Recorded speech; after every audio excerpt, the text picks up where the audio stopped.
Good afternoon, everyone. Good afternoon, friends here at Facebook and at the Standout Communicator Group. Thank you for joining me today. I am glad that you are here and I'm glad that I'm here and that you and I are learning together.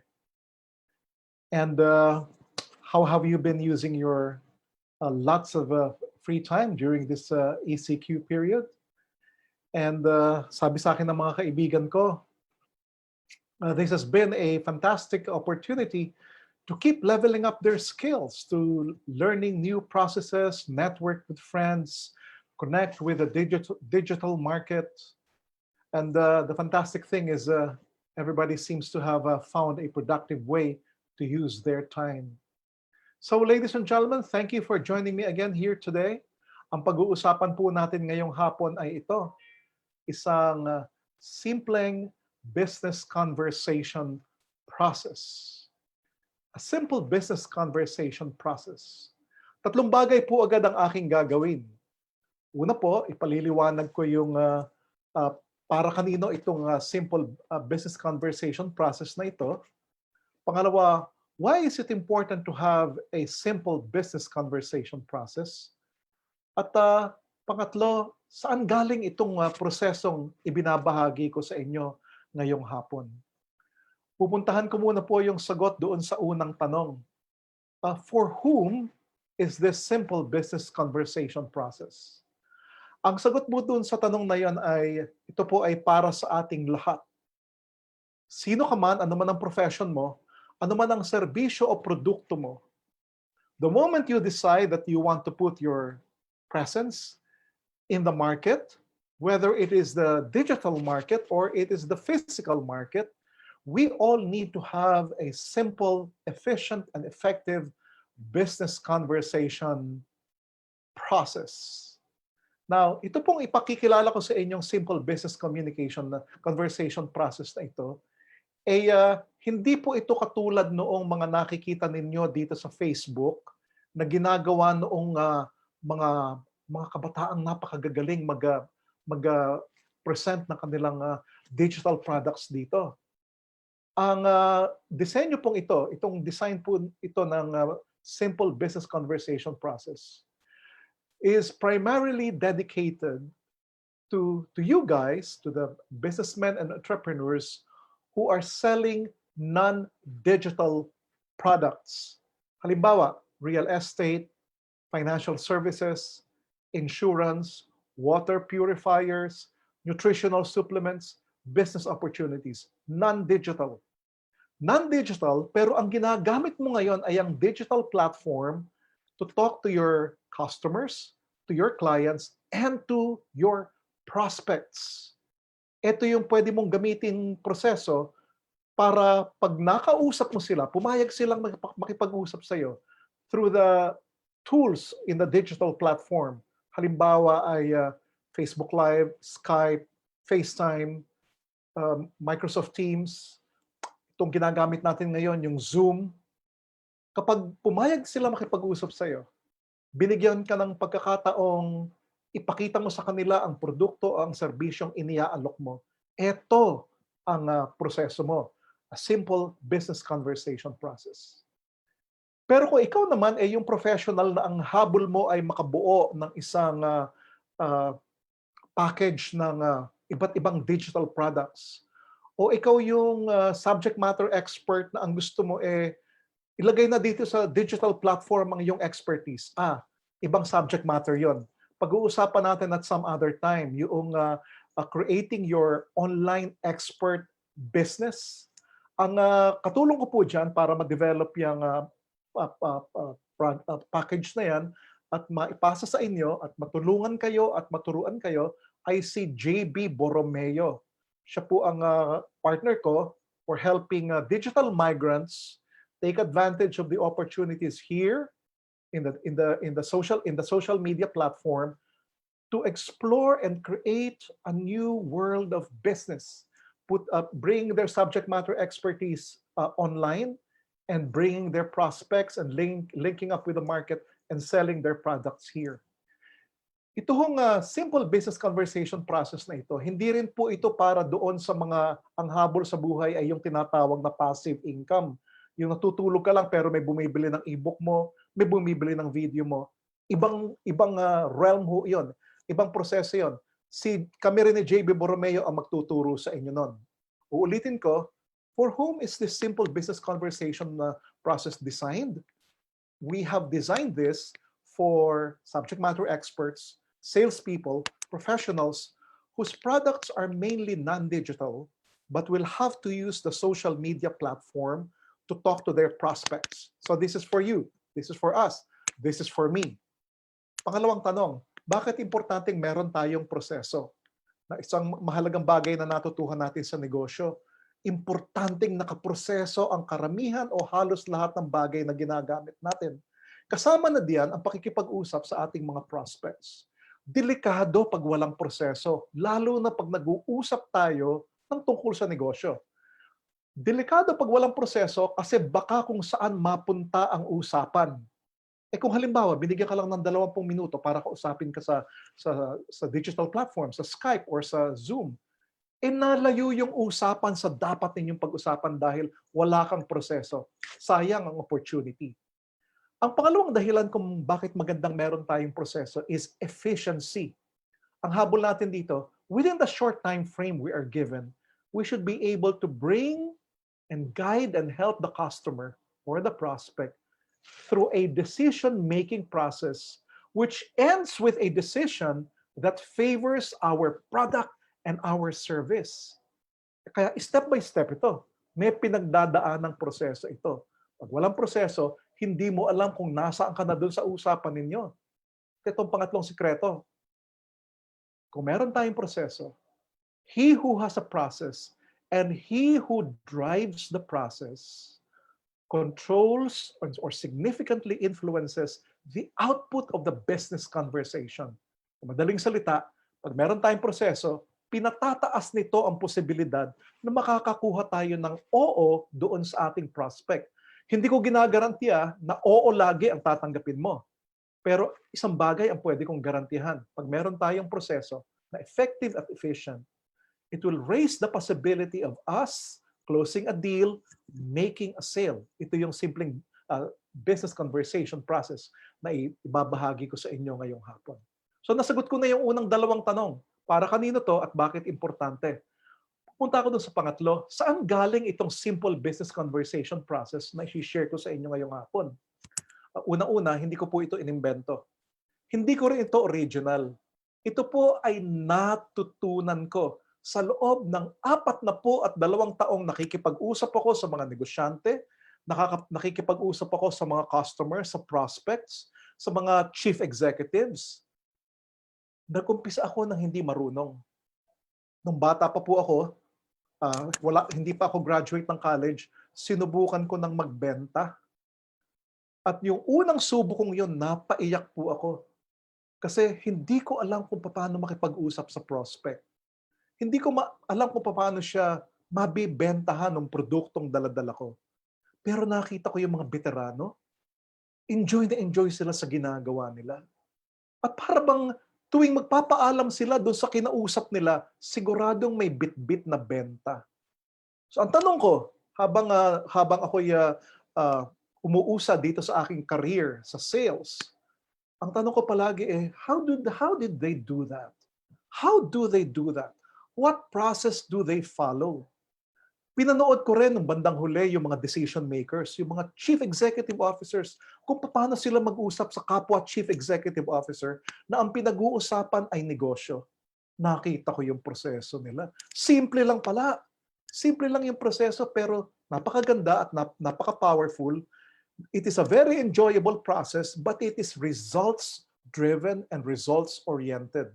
So hindi ko to inimbento, natutunan ko. At ibabahagi ko po sa inyo ngayon. Ito ang ginamit ko in building my career and in building my business. It can be done offline, it can be done online. Now, bago lang ho ako tumuloy doon sa pagpapaliwanag sa inyo kung ano itong prosesong ito, ang tanong ho ninyo marahil ay ganito, paano ko madadala yung aking prospect sa isang pakikipag-usap online using Zoom or Skype. Pinag-usapan na ho natin yan kung umattend kayo ng mga free webinars namin on the Standout Salesman. Ang partner ko ho doon ay si Alvin Samson ng Cornerstone Consulting. Kung hindi pa ho kayo nakaka-attend ng free webinar na yon ng The Standout Salesman, meron hong recording ng mga webinars na yon doon sa timeline ng The Standout Communicator. Pakitingnan ho ninyo. Bibigyan kayo ng dalawang napakasimpleng tools doon para makapag-create kayo ng conversations leading to a business discussion online. Dalawa yung tools, yung showcasing at saka yung sales call. At yung iba ho sa inyo, marahil ay nabigyan ko na rin ng aking ebook na The Standout Salesman. Nandun ho yung dalawang methods na yon. Ngayong hapon, ipipresume natin na ginamit ninyo yung dalawang tools na yon sa The Standout Salesman dahil kayo naka-attend ng free webinars na isinasagawa ni Alvin Samson sa pamamagitan ng Cornerstone Consulting. At ito na yung araw na ang sabi nila ay bibigyan kita ng 20 minuto para ipakita mo sa akin ang produkto mo. Okay, ito na yung araw na yan. So pag-usapan natin, ano yung simpleng business conversation process na pwede nating sundan at pwede nating gamitin para i-guide yung ating kausap through a business decision-making process na ang desisyon ay papabor sa atin at sa ating produkto. Uulitin ko, hindi ko ginagarantiya na laging oo ang matatanggap mo.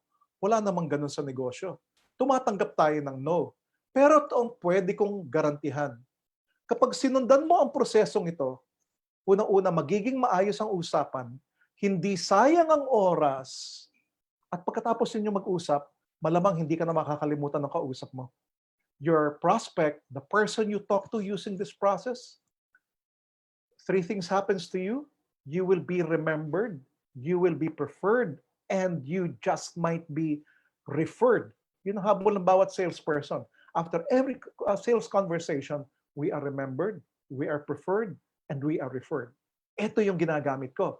Ito yung nakita kong ginagamit ng mga master salespeople at ito yung ginagamit ng mga business leaders when talking to fellow business leaders to strike out a deal. Now, ano ho yung proseso? Tandaan natin yung 3 mahahalagang letters. The letters are S, B, and S. S, B, S. Okay. I will share with you what the 3 letters mean. Ito yung dadaanan mong proseso. The first letter S stands for social. Social. Yung second letter, the letter B, stands for business conversation proper. At yung pangatlong letter S, ang ibig sabihin nun ay social ulit. So ano yung proseso? Ang proseso ng isang simple business conversation process ay it begins social, moves on to business, and ends on a social note. Social, business, social.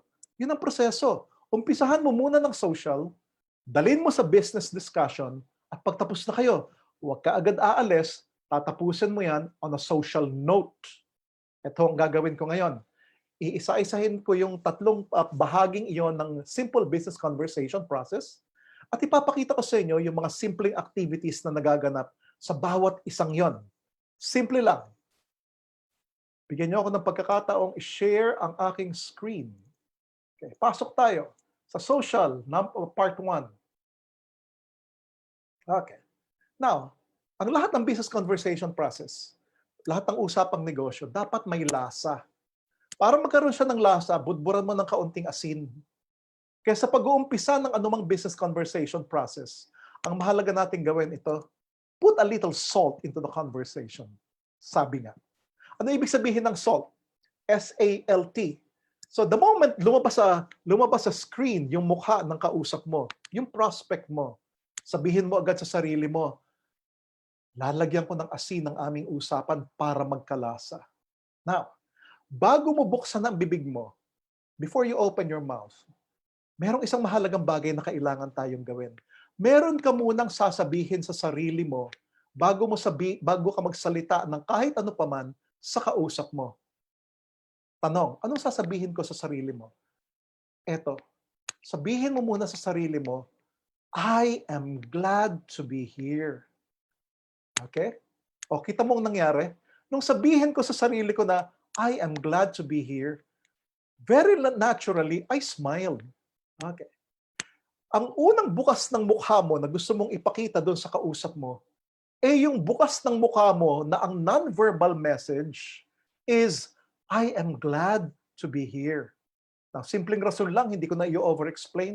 Nobody wants to do business with anyone who is not glad to be here. Okay? So, lahat ng business discussion, pag nag-uusap tayo, you should be glad to be here, and I should be glad to be here. This is business after all. There is revenue potential here. Shouldn't we be glad? So, kita nyo, nakangiti na agad ako. Oh, pag nakangiti na akong ganito, ang nangyayari dyan, nahahawa yung kaharap mo sa ngiti. Hindi siya din will feel that he or she is glad to talk business with you. Now, pwede mo nang budburan ng asin ang usapan nyo. So you begin with the first letter S. Letter S. Right away, say something nice. Pagkatapos nun, ask a safe question. Pagkatapos noon, listen to the answer to your safe question. And lastly, tell a short and relevant story. Pag nadaanan mo na si S, A, L, T, done ka na sa first part ng conversation mo. Naka-social ka na. Naka-social ka na. Pag natapos mo to, ready ka na to lead into the business discussion proper. So, how do great business conversations start? They start social. They start by having a little salt on them. Say something nice right away, ask a safe question, listen to the answer, and then tell a short story. I-illustrate ko. In effect, yung ibang elements dito, ginawa ko right away nung magkita tayo dito sa Facebook Live. Anong ginawa ko? Binati ko kayo. Tuwang-tuwa ako. So that's saying something nice. Okay. Hindi ibig sabihin ng saying something nice, bubulahin ko yung kausap ko na, wow, hindi ko sukat akala, ang ganda-ganda nyo pala. Ingat sa ganun, ha. May mga taong magaling sa bola, magaling pumuri.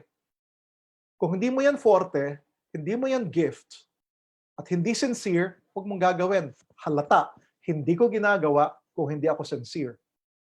But I have to say something nice. So what's the nicest thing you can say? Simple. Greet and say thank you. Magandang hapon po. Maraming salamat po sa pagkakataong binigay niyo sa akin na makakausap kayo ngayong hapon.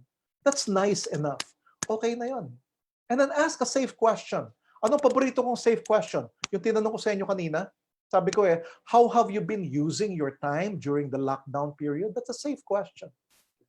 Safe question, pero pakinggan mo mabuti. Listen.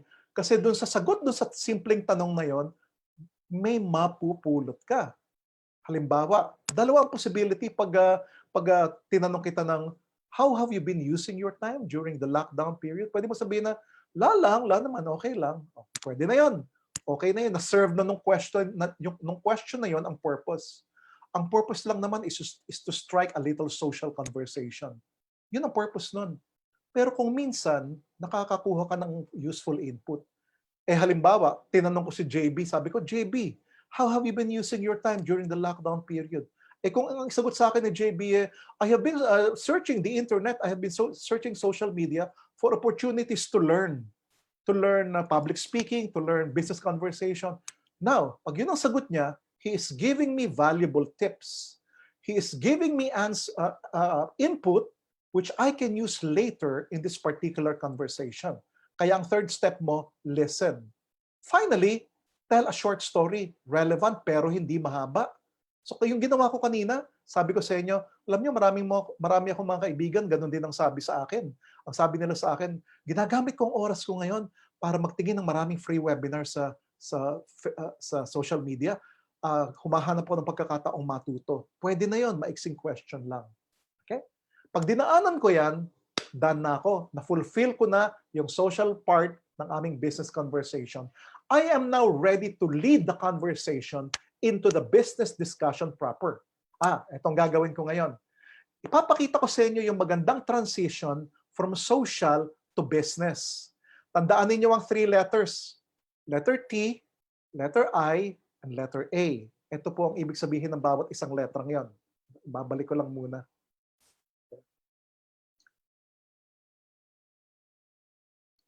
And let's see what those 3 letters mean. Okay. Okay. Letter T means pasalamatan mo ulit. Thank again. And then I is introduce the product or the offer right away. And then letter A, ask another set of questions. Mapupuna mo, hanggang dito, nakadalawang tanong ka. Now, doon sa free webinar na ginagawa namin ni Alvin Samson with Cornerstone Consulting, isa doon sa ini-emphasize namin palagi, the number 1 skill of great salespeople is not presenting, but asking great questions. Tinuturo din namin ni Alvin yan in an in-depth course called the Standout Sales Pitch. Hanapin ninyo sa Facebook yung Cornerstone Consulting at saka si Alvin Samson. Meron siyang announcements kung kailan ibibigay yung Standout Sales Pitch webinar kung saan namin tinuturuan yung mga participants namin on how to ask well-framed sales questions. But in the meantime, pag-aralan muna natin yung paano ka magli-lead in, paano ka papasok doon sa business conversation proper. Galing ka sa social, papasok ka na doon sa business conversation proper. Hinay-hinay lang. So, ganito yan. TIA. So, una, thank again. Bakit thank again? Nagpasalamat ka kasi kanina noong sa umpisa, yung when you said something nice as salt, nagpasalamat ka na, papasalamat ka ulit. Now, let me show you a great technique to say the second thank you. Ganito. Well, JB, thank you so much for giving me 20 minutes of your time today. Dito mo ulitin. Thank you so much for giving me 20 minutes of your time today. Bakit ito importante? Para maalala niya na meron kang permission to engage him for 20 minutes para alam niya na obligado siyang makinig for the next 20 minutes. Okay? So you repeat that. You repeat that. Pag naulit mo na yon, pag nasabi mo na yung thank you so much for giving me 20 minutes of your time today, pakita mo na agad yung produkto. Ang tawag dito, the direct and simple sales pitch. Direct and simple sales pitch. Now, maraming iba't ibang paraan kung paano mag-present ng product. Ito ang pinaka-direct to the point, ito ang pinaka-simple. Now, paano ginagawa ito? Sasabihin ko agad kay JB, ganito. So, JB, Here are the nutritional supplements I told you about in our earlier conversation. So pakita mo, visually, ito yon. Ito po yon. Ito po yung binanggit ko sa inyong nutritional supplements doon sa una nating pag-uusap. Pakita mo. Now, do not explain the product right away. I would recommend that you ask a second set of questions. Ito medyo hindi na siya mababaw na tanong, medyo mas malalim na tanong. Pupunta ako ngayon doon sa 3 great questions to ask pag naipakita mo na yung produkto mo. Now, pagkatapos itong lead-in na to, the next 3 questions is your final bridge to your business presentation proper. Now, ito yung 3 fantastic questions to ask pagkatapos mong ipakita yung produkto mo. Now, ang unang tanong, okay, so let me just fix my screen. There you go. Now, ito ang sample sequence.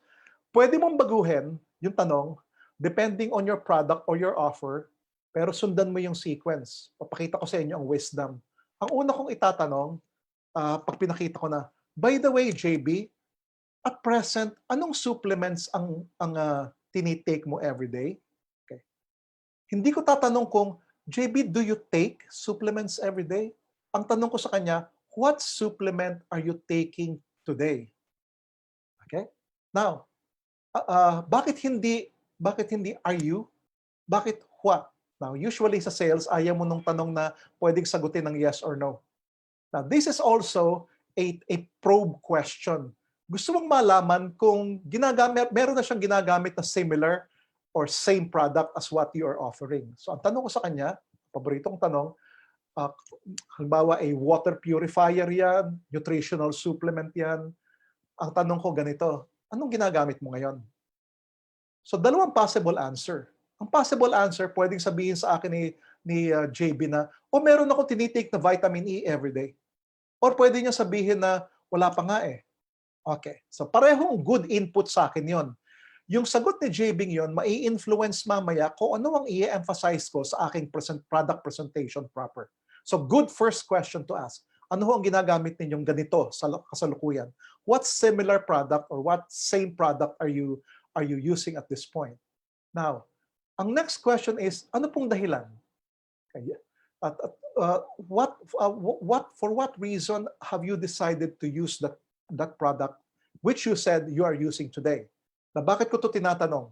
Gusto kong malaman yung degree ng commitment, gaano siya kakomitido doon sa produktong ginagamit niya ngayon.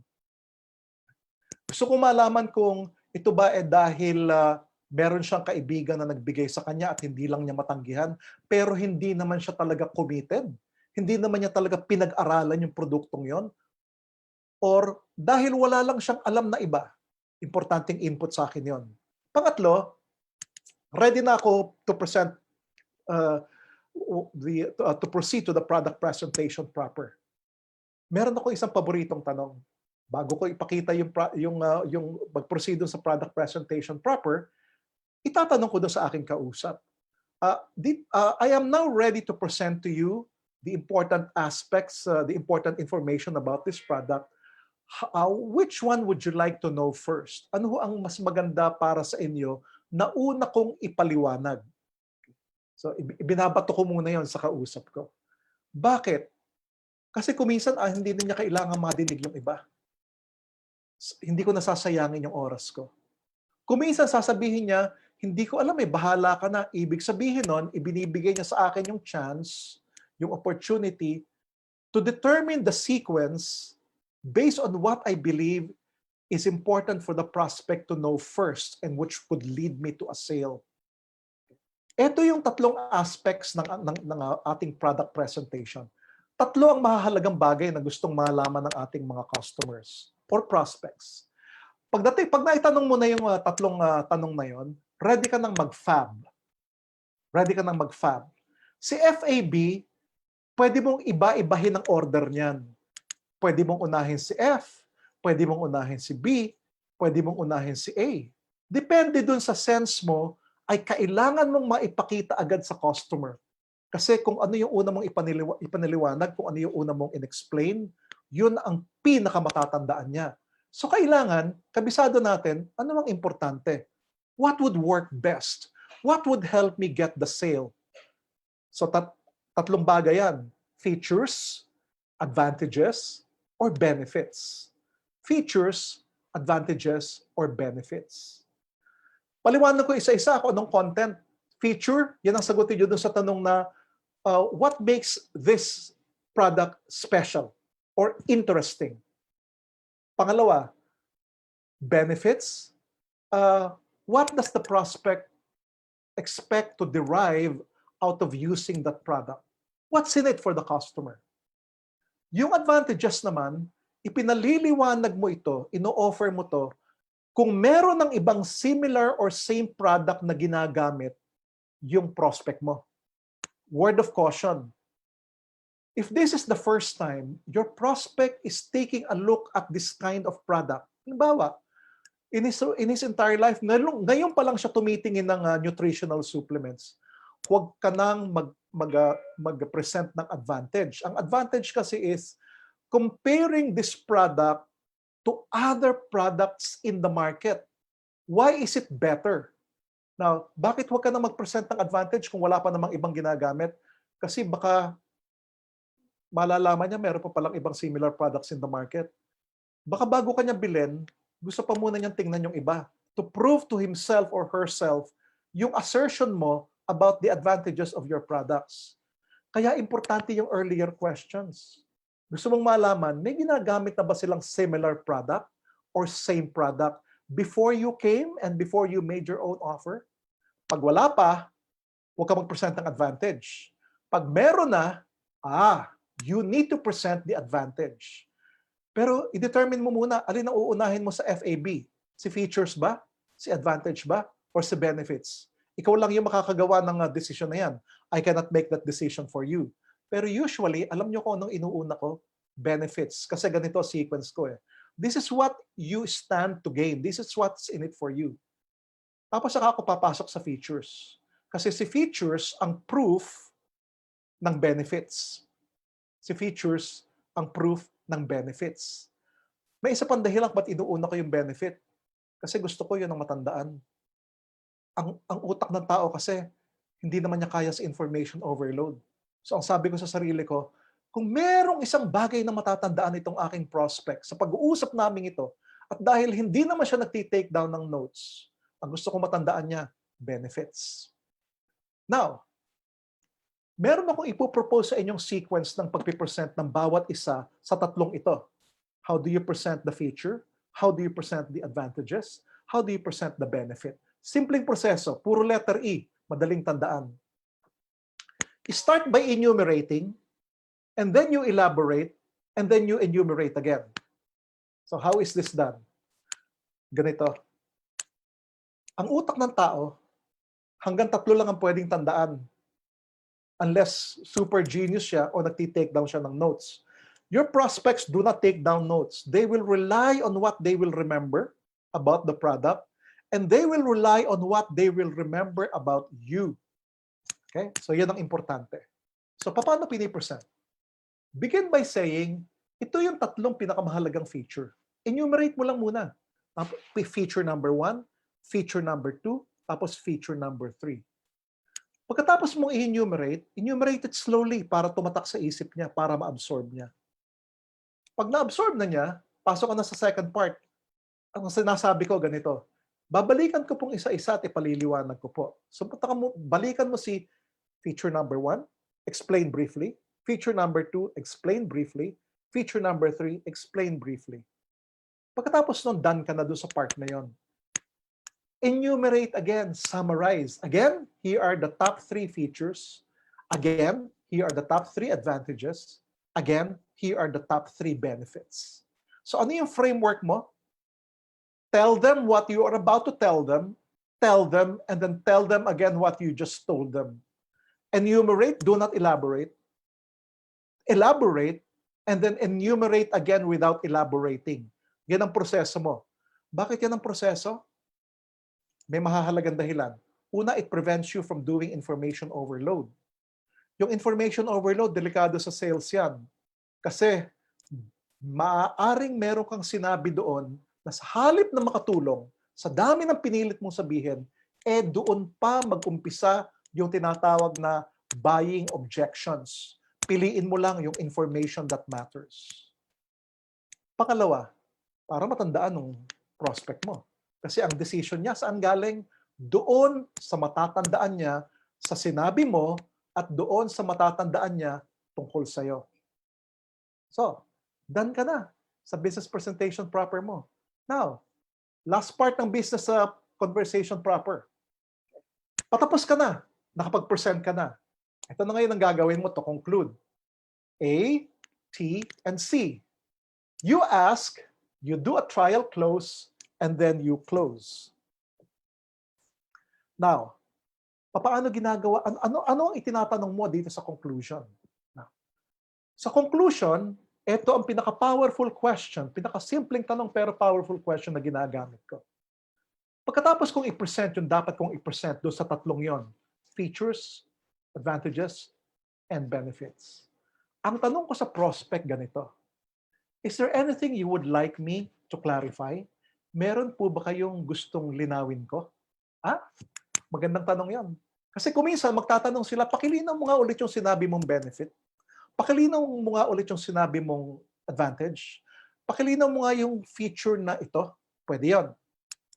Karaniwan, kung magaling kang mag-present, napakasimple, direct to the point, ang daling tandaan, at saka napili mo yung pinaka-relevant na feature, pinaka-relevant sa kanilang advantage, at pinaka-relevant sa kanilang benefit. Pagdating mo sa ask, dito sa portion na ito, isang itatanong nila sa'yo.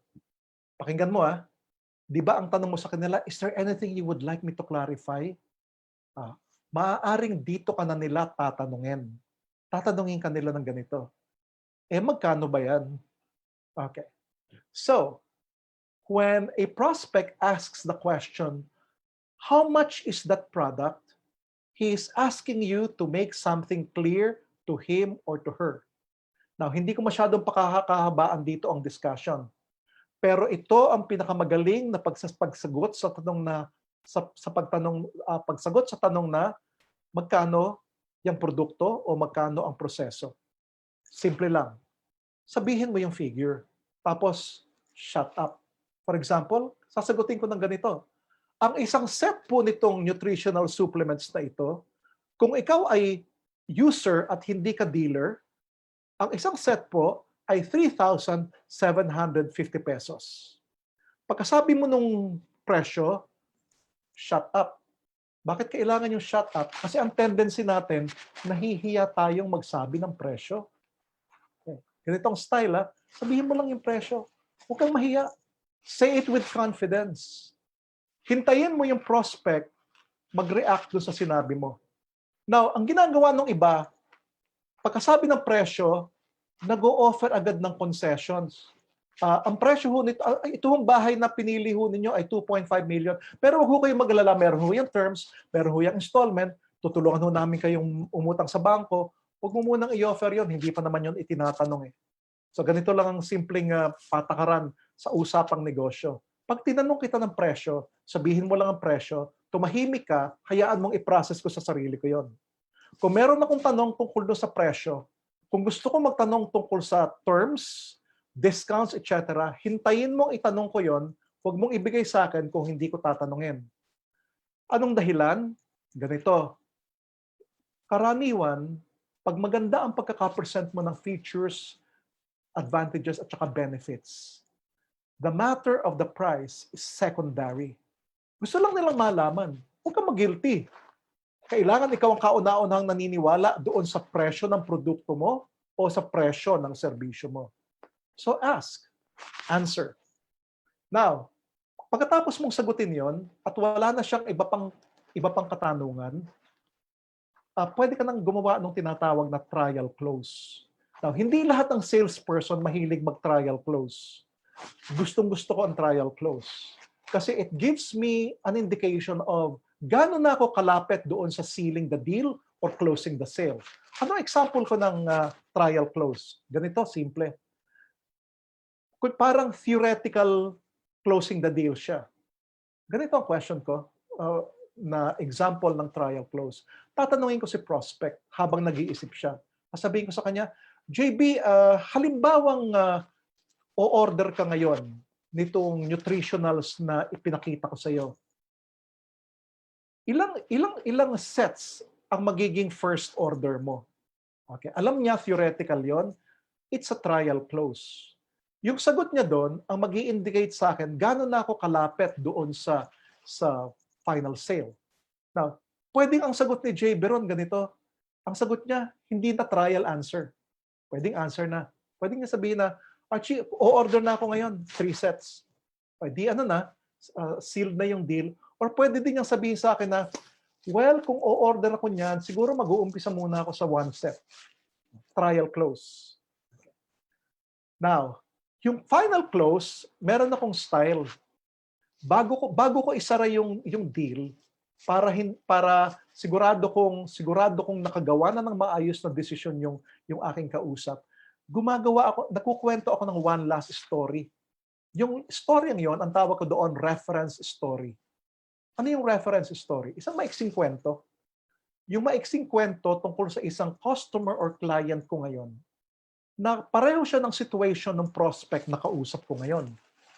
Kinukwento ko yon so that the prospect can identify with my present client and how my present client made the buy decision for this particular product or service. So halimbawa, sasabihin ko kay JB, JB, naalala ko, 5 months ago, meron din akong young father na katulad mo, kausap ko. At ang sabi din niya sa akin na very important sa kanya yung health ng kanyang family at gusto niyang i-boost yung immunity ng kanyang pamilya. At ang sabi niya, sa tingin niya, ito yung supplements na makakatulong doon sa kanilang immunity and health and wellness requirement. At nung ang ginawa niyang first order, yung first number of sets na in-order niya, umorder agad siya sa akin ng 3. So nung tinanong ko siya, sabi ko, bakit tatlong o-orderin mo? Ang sabi niya sa akin, gusto na raw niyang magkaroon ng sufficient supply for the next 9 months. Ang isang set kasi is good for 3 months. Sabi, bigyan mo na ako ng set for 9 months para hindi na ako babalik at babalik sa'yo para umorder. So, ganito yung gagawin kong close. Pag naikwento ko na yung reference story ko, tatanungin ko yung prospect ko. Ito yung aking close question. Sasabihin ko sa kanya, do you see the same advantage? Sa palagay mo ba, may benepisyo rin sa'yo kung ganun din ang gagawin mo? Meron pa akong isang paboritong close question. Is this what you are looking for? Or would this also be your preference? Pag sinagot niya akong oo, hindi ko natatanungin kung gusto ba niyang bumili. Pag sinabi niya sa akin na, oo, yan din ang preference ko. Ang next question ko sa kanya is, where would you like to have it delivered? Ibig sabihin, pag ang sinabi niya, inamin niya na pareho sila ng sitwasyon ng customer ko, at ganun din ang preference niya, sold na yon. Wala nang tanungan kung gusto mo o interesado ka. Ang style ko, hindi ako nagtatanong kung gusto mo ba yung produkto ko. Gusto mo ba ako? Gusto mo ba yung serbisyo ko? Hindi ko tinatanong yon. Nagre-reference story ako at tinatanong ko sila, is this what you are looking for? Pag sumagot sila ng, that's what I'm looking for. That same thing that you gave your client, that same thing that you gave your customer, that's what I'm looking for. That sale, that deal is closed, that deal is sealed. Oh, done na ako. Tapos na ako doon sa gitnang letter B. Tapos na yung aking business conversation proper. Teka muna, hindi pa ako uuwi. Hindi pa ako uuwi. Sasara ko muna yung usapan. Diba ang sabi natin kanina, social, business, tapos ang ending mo, social din, hindi ba? So pasok tayo ngayon sa last part ng business conversation process mo. So eto ang last part. Last part. Anong gagawin mo sa last part? Gawin mo si last. Okay? So pag sabi mo na, uy, tapos na to ah. Tapos na, done na. So whether it was a yes or a no, bumili o hindi bumili, ganito ang closing. Ganito ang closing. Huwag mo itong kalimutan. Kasi pwedeng hindi siya bumili ngayon, pero baka bumili din yan pagdating ng araw. May kasabihan tayo sa Pilipinas ng mga salespeople, ha? Never burn bridges and never close doors. Uulitin ko. Never burn bridges and never close doors. Habang buhay, habang may buhay, ang benta mo may pag-asa. So never close doors. Let your goodbye be a memorable one for you and for your prospect. How do you do that? You follow last. 4 na steps. Step number 1, lead into the conversation. Meron ka lang sasabihing maiksing bagay, meron ka lang sasabihing maiksing statement to indicate na, tapos na po tayo. Medyo magpapaalam na po tayo in a little while. Number 2, letter A. Ask a short, safe question again. Para just to keep it conversational. And then letter S, say something nice for the last time. And then letter T, say thank you for the last time. Okay. So, karaniwan, ano ba yung lead-in statement ko? Sasabihin ko lang na, wow, it was great talking to you today. So, it's great to do business to you today. Pangalawa, letter A. So, safe question lang para alam niya na papalayo na kami sa business discussion. Sasabihin ko sa kanya, so what are your plans for the weekend? How do you and your family usually spend the weekend? So, malayo na sa business. Pero conversational pa rin, friendly pa din, social pa din. Tapos, letter S, say something nice. So, hindi ako bulero eh. So sasabihin ko yung what really happens after we go through this process. Ang usually sinasabi ko, well, that was a great business conversation and I'm really honored and I'm glad to do business with you. Whether it was a yes or a no, I will say I'm glad doing business with you. At pagkatapos, thank you very much. Kung sa coffee shop kami nag-usap, kakamayan ko. Kung sa social media kami nag-usap, thank you very much, smile, wait for him to say thank you very much too, end conversation. And then proceed with what needs to be done next as far as your business transaction is concerned. Okay.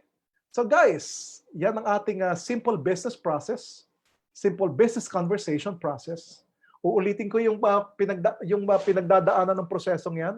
It starts social, goes to business, and ends social. Huwag mong lalaktawan ng isa man doon. Do not go to business right away. Kahit na sabihin niya sa'yo na, oh, why don't we go into business right away? Why don't we go straight to the point? Okay lang yon. Daanan mo pa rin ng konti yung letter S mo, si social. And then, no matter what happens in the business conversation proper, you still end it social. Ikaw ang matatandaan. Hindi man bumili, natandaan ka. Pero teka muna, pag ginamit mo yung proseso, pinatataas nito ang posibilidad na makukuha mo yung oo niya. Makukuha mo yung oo niya. Hindi man ngayon sa takdang panahon. Now, that's the beauty of having a process. Why is this a good process? It is short, it is efficient, it gets you direct into a business conversation without losing the social flavor of your interaction. You can do this in a coffee shop. I do this in a coffee shop. I do this at conference rooms. We are now doing the same business conversation process online. Who is this for? It's for everyone, especially for us whose products are non-digital, but we are using the digital platform to talk to our prospects and to connect to the market. Hindi lang ito ang paraan ng pagpipresent ng product, hindi lang ito ang business conversation process. Marami pa. Marami pa. Kung gusto nyong malaman yung iba pang business conversation process na mas bagay sa produkto mo at mas bagay sa'yo at mas bagay sa market mo, ang taong pagtanungan po ninyo ay si Alvin Samson ng Cornerstone Consulting. Tanungin po ninyo siya tungkol dun sa webinar na ang tawag ay The Standout Sales Pitch. The Standout Sales Pitch. At kung kayo ay hindi pa po nakaka-attend ng free webinar na The Standout Salesman, tanungin din ho ninyo si Alvin Samson kung kailan gagawin yung susunod na free webinar on The Standout Salesman. I will do that free webinar for you. Doon natin pag-uusapan yung ano yung 4 powerful questions na pag tinanong ko sa prospect ko, halos benta na. And then, how do I know exactly what the customer wants to buy? Ang tawag natin doon is getting into the customer's mind. Let Alvin and me help you answer, find the answer to those questions. How do I get into the customer's mind? And what are the 4 powerful questions, which if I am able to ask, nearly amounts to a closing of the deal, a sealing of the sale. Maraming salamat po. I really hope you found this interaction with me today something useful. The recording of this online learning interaction will stay in my profile. You can keep going back to it over the weekend. And my recommendation is this: find somebody to talk with right away, using the same process. Gamitin na ho ninyo agad. Hindi baling magkamali sa umpisa. Hindi baling tingnan niyo muna yung tingnan niyo muna yung notes ninyo. Tingnan niyo muna kung ano yung step sa umpisa. Ano na nga si SALT? Ano na nga si TIA? Ano na nga si FAB? Ano na nga si EEE? At saka ano si LAST? Dali lang tandaan eh. Pero importante, practicein mo. Practicein mo. Valuable ito. Hindi ko to inimbento. Nakita ko itong ginagamit ng mga magagaling na sales guru, ng mga master trainers, at nakita kong ginagamit ito ng mga well-positioned government and business leaders when they talk to one another. They go social, talk business, and they end social. So, magpapaalam na po ako. At paano ba ninyo gagamitin yung inyong weekend ngayon? Ang mas maganda kung gamitin niyo yung weekend na yan, looking for somebody to talk to using this same business process. I really enjoyed the afternoon with you. Maraming salamat po sa inyong lahat. And see you soon on our next learning interaction. Good afternoon, everyone.